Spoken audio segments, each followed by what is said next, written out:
Qu'est-ce que c'est exactement l'asperge? C'est le premier légume de la saison. C'est un fagot de racines qui donne un bourgeon. Et ce bourgeon va être comestible. Ce bourgeon va changer de couleur en fonction de l'ensoleillement.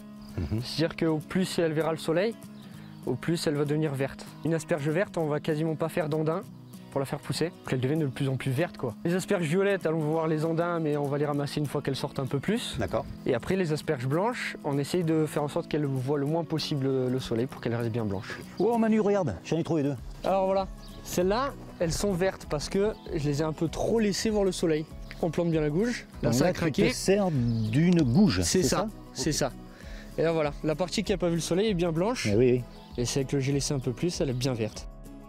Oh, elle est belle celle-là. Et voilà, celle-là est belle. Magnifique, hein? Les irrésistibles asperges de Marcous. Là où tu viens de ramasser, il poussera plus jamais une Et si. asperge. Ah, Ça revient, ça bourgeonne tout le temps. et ça peut revenir combien de fois au même endroit alors du coup? La même racine, on va revenir un jour sur deux, il va y avoir D'accord. une asperge Pendant toute la période. pendant toute la période. Est-ce qu'elle a la saveur de son terroir? Oui, c'est une terre favorable, elle est riche, elle est Tu m'as dit un nom tout à l'heure, un mot, elle est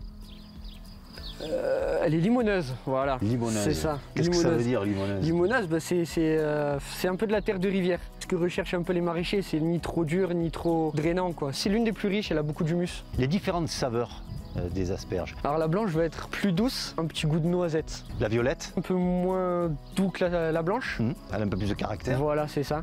Et un petit peu d'amertume, je crois. Et ben ça, vers la verte, on a un Là, peu plus d'amertume. on est sur la verte. Manu, merci. Bonne récolte. Eh ben merci les toqués. Et tiens pour la recette, régalez-vous. À bientôt. Ciao.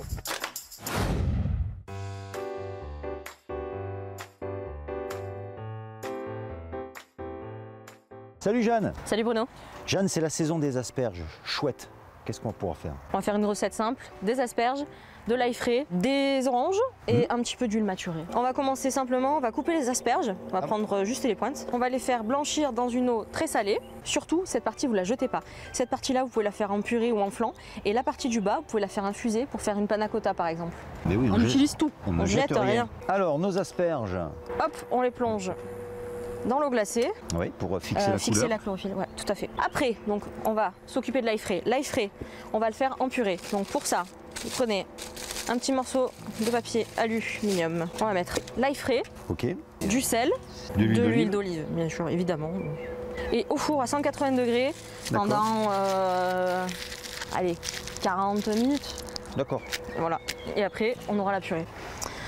Donc, on va s'occuper de la sauce. On a la crème coco, on va ajouter de l'huile maturée, du sel, du poivre, un petit peu évidemment de zeste d'orange et du jus.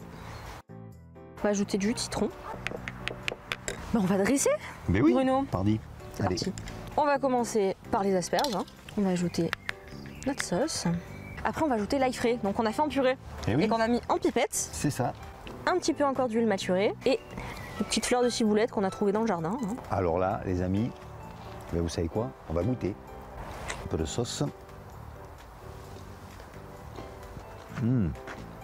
Voilà. Jeanne, merci Tout simple. pour cette belle recette exotico-provençale. On s'est régalé. Merci, puis à bientôt. Dans les toqués du Sud.